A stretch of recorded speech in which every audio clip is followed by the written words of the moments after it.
Yo, what up, man? Chris, somebody checking back in, man. Back with the blog, man. Make sure that like button and subscribe button away, and I appreciate all the support. Your boy is in Albuquerque, New Mexico, man. I had a rough night. Last night. It was snowing like crazy. I got stuck. I was actually in Arizona. I crossed over into New Mexico, a higher altitude, a few mountains in it over here. Next thing I know, it's snowing like crazy.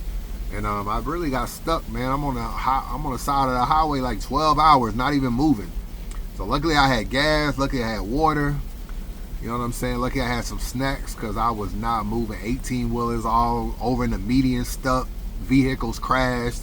It took a long time to clear these roads up to get people to go home. So, you know what I'm saying? Y'all be safe out there, and this is the downside of trucking, is dealing with the different weather environments. There go a dog on a snow truck, right? There go a little snow truck. But, I finally made it through. It's not really snowing where I'm at right now, but I got through the snow and everything. So I gotta go to Oklahoma City. I got a delivery. Then I gotta go to Atlanta. I got another delivery. I'm late on everything, but I'm still here to do a blog for you niggas. Why? Because Loaded Lux, he got a watch party, man. Loaded Lux, you got a tripping. I keep it real with you. You got a watch party, and he basically got a watch party. Let me read what it say to y'all. This is it right here. Loaded Lux watch party. It says, come join Loaded Lux and the Rewind Fine podcast. That's a podcast he do with Mook and Rex or whatever. Watch live the highly anticipated rap battle Hitman Holla vs. Geechee Gotti as the main event. Lux will be accompanied by some well-known battle rap stars and some sought-after influencers. Be a part of the audience and get a front row seat. $40 admission. So Hitman saw this, and Hitman kind of questioned it or whatever. I want to get y'all opinion on this. This is why I'm doing this blog. Let me get y'all opinion on this, man. So Hitman questioned it. Hitman said, why would Loaded Lux throw an event, charge $40 for people to get in to watch my battle event that I'm also selling $50 pay-per-views for? Does that make any sense to y'all? Then somebody was like, people do watch parties all the time, bro. It seems bad, but this happens all the time in boxing events. And he put, yeah, but you charging $10 less than my pay-per-view price. I gotta keep it real with you. I kind of agree with Hitman on this situation. I don't know if Lux is never really in any drama. He's never really in any mess or whatever. But the optics don't look good. We in a bootlegging conversation right now. A lot of people doing a lot of discussion about bootlegs. It's a hot topic right now. And anytime you do a watch party and you sell to get in, or you charge to get in, and you're charging it for under the pay-per-view price, and it's a public watch party, meaning you're advertising it and telling the public, yo, if you're in the New York area, come watch this battle rap event, hang out with Loaded Lux, hang out with my battle rap friends for $40. You're basically taking my product, selling my product on your block for cheaper than what I'm selling it for. It's another form of bootlegging. It really is. It's another form of bootlegging. I mean, if we want to be technical and be honest, it's no different than what Cola doing. Cola literally created a Discord and charged people $10 to get in for public people to watch. So if you're going to do a public event and charge $40 to get in and make money on it and charge public people to get in, it's no different than a Discord. Only thing, a Discord is just have more people, but technically they all bootlegs at the end of the day. I try to tell y'all, man, a lot of niggas don't be bootlegging with integrity no more. I know a lot of y'all gonna be like, oh man, everybody do watch parties and stuff. Yeah, but they private. You know what I'm saying? I call Angry Fan, I call Piper Boy, I call Butterfly, I call Jake Black. I'm like, yo, I'm having a watch party, come over and watch it. Once I start selling it to people, like, yo, my nigga, I got, you can come do the watch party with me. You can meet me and all my friends, all my blogger friends. Once I start selling it and he advertising this on Twitter and Instagram. Once I start advertising it, I'm actually making money on your product that you're trying to sell pay-per-views for.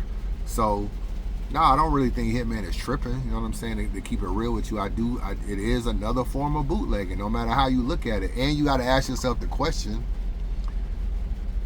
has he ever done a URL event like that? He's never done URL. Like, Beasley ain't going for that shit, bro. Beasley will see Loaded Lux do a watch party. Beasley ain't going for that. Beasley gonna call him like, yo, my nigga, beloved, what the hell you got going on? Beasley is not going for that, bro. And you never done it. It's not even your MO. You haven't done URL. You haven't done other events. So to do a watch party, and another thing too. This is another thing.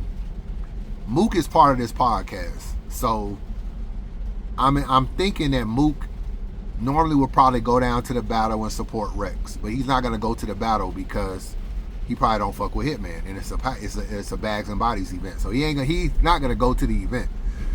So he's a part of the watch party along with Loaded Lux, but you basically are doing a pay-per-view, charging people to get in, making money on my power moves, which I was supposed to have you here. It ain't supposed to be me and Geechee. It's supposed to be me and you. We supposed to be doing this, but you told me you didn't want to break bread with me and build my company up. But then you take my power moves and you and Lux's podcast do a watch party and undercut what I'm selling it for. Even if you only get 40 or 50 people, it's still $2,000. $2,000 that ain't coming to me.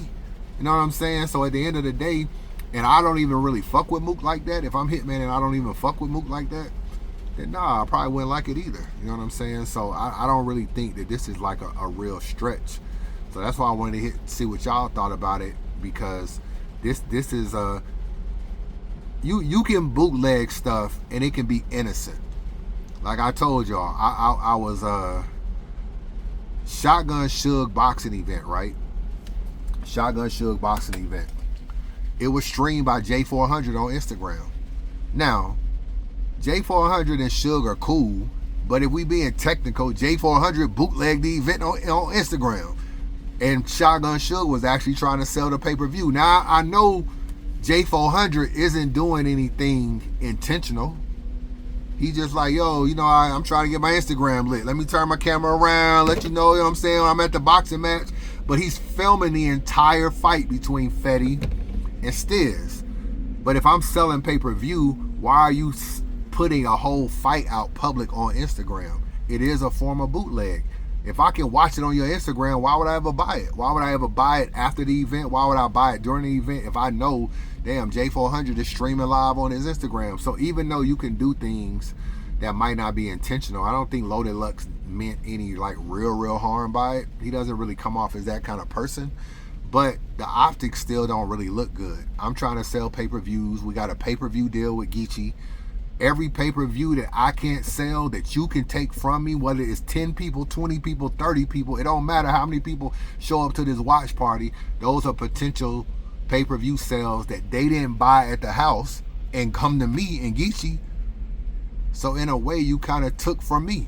No matter how you look at it, you took from me. So, you know, I just feel like I do think that there is some legitimacy to that, even if it's not anything egregious or intentional.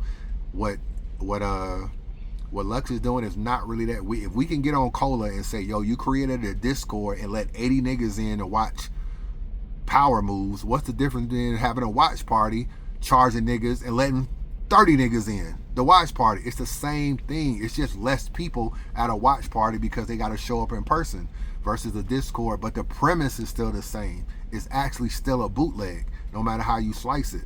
So, and Lux being a leader of the culture, Lux being somebody that you look up to and stuff like that, you know, people follow these kind of things. People look at these kind of things and be like, yo, you ain't tripping on Lux. You know, Lux is doing this and that. And it's not even Lux MO. Like I say, I never seen him do that with a URL event. So I can understand why you would question that. I can tell that there's a lot of pressure on Hitman to have a very successful event. Obviously, he sold out, but he wants to sell a lot of pay-per-views and make a lot of money. And Verb has been advocating bootleg. Let's bootleg his event. And then you got the watch part and everything. It's just like people should be pushing to actually buy the pay-per-view and support it. Not, yo, pay Loaded Lux $40 and come watch it with me. That's not really, when an artist is throwing an event, that's not a cool thing to do. And I would say that about anybody. You know, a watch party for Calico event, a watch party for John John's event, all that stuff still takes some money from them. And if you're a battle rapper in their field, you should want them to win in that way instead of like trying to come up and make money. And like I said, Mook is part of this podcast. If I'm Hitman and I'm looking at Mook, I'm like, bro, I don't even really rock with you that much. You actually making a profit on a Power Moves stream that you tried to tell me I was under you. Two, you didn't want to help build on my company. So if you ain't gonna help build on my company, definitely don't take from my company and don't take from my profit. So I do think it's a big thing. A lot of people are protecting their content a lot more. You know, that do like battle rap epidemics or some stuff. He was on Instagram or Twitter. He was complaining that his Twitter was getting taken down by URL and RBE.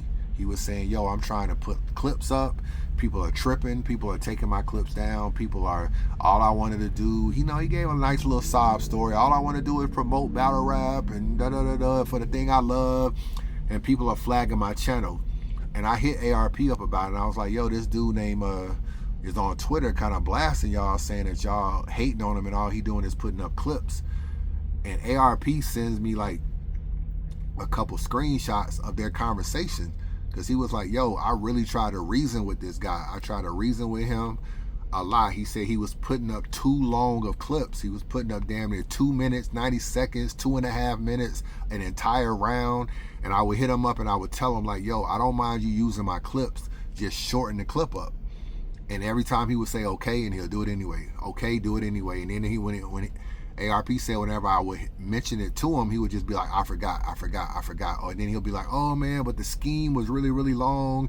And with crowd reaction and everything, I was trying to get the whole scheme. And ARP was like, yo, you're putting up literally 2 minutes of a battle. Like, don't put that much up. And he was putting app footage up, bro. He putting app footage up. You know URL ain't finna go for that. They not finna go for that. You know what I'm saying? We see all these artists talking about they have a hard time putting their own clips up without getting permission. URL not finna let some random Twitter user put a whole round from an artist on Twitter. They just not gonna do it. They don't have no relationship with you. They don't know who behind the account. They don't know anything about it and everything. You're not finna be like trying to somewhat monetize, even though it's hard to monetize on Twitter for certain things. But whatever, even if you got a YouTube channel, they just not finna let you do that if they don't really know anything about you. And as much as we can say, yeah, they being petty or yeah, they tripping, it's their content. You know what I'm saying? It's their content at the end of the day. So it's hard for me to tell you what to do with your content. Like, there's a way you can go in your YouTube studio, you can see everybody that's used your content before. Like, I can tell everybody that's used a little bit of a clip of mine. And sometimes they use it for good, sometimes they use it as bad. But I could flag all them niggas if I wanted to, but I ain't really that kind of person. But I have that right because technically it's my content. And you didn't ask me could I use it, you just used it. So I have the right to do that, but people are protecting their content more and stuff like that. So I think Hitman got a point because Loaded Lux, you bootlegging. Yeah, you bootlegging. You took my Power Moves pay-per-view. You sold it cheaper.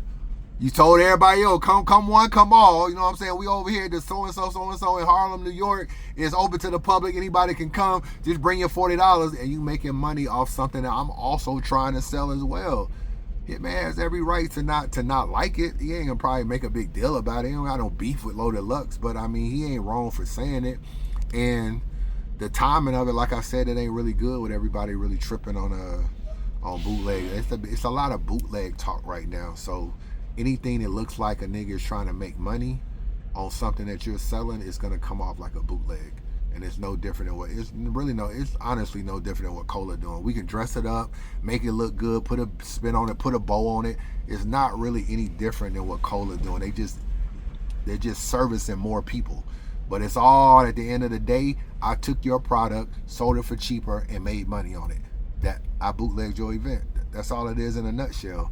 So I don't have a problem with watch parties. I think they cool. I've been to one before, and I think John Rons had a watch party. I went over there and watched the battle event.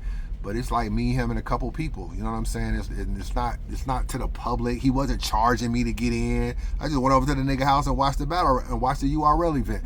So it's not a situation. Once you start trying to publicly advertise it and make money on it, then the other person has every right to not like it. If I'm being, am I tripping? Y'all let me know if I'm tripping. You know, I'm a content creator, so I'm always a little bit on the content. And I use niggas' content. You know what I'm saying? I be using URL content and stuff like that. They don't really bother me, but they have every right to bother me. I can say what I want to say, but they have every right to treat their content the way they treat their content, and so does anybody else. even if I don't like it. Sometimes I can feel like niggas is being petty. Niggas, there's a such thing as fair use on YouTube, so you do get some permission. But nah. And you gotta understand too, is that they have a pay-per-view deal, bro. This is not a regular rap battle event where niggas is already being paid and the league is being paid. They have a pay-per-view deal where every dollar that they make from the pay-per-view is going to pay for the event. So if I feel like you're also making some of my pay-per-view money, I'm not gonna like it. So y'all let me know what y'all think. Chris Unbiased. Y'all be safe out there. Enjoy y'all weekend or enjoy y'all week. Holla at your boy.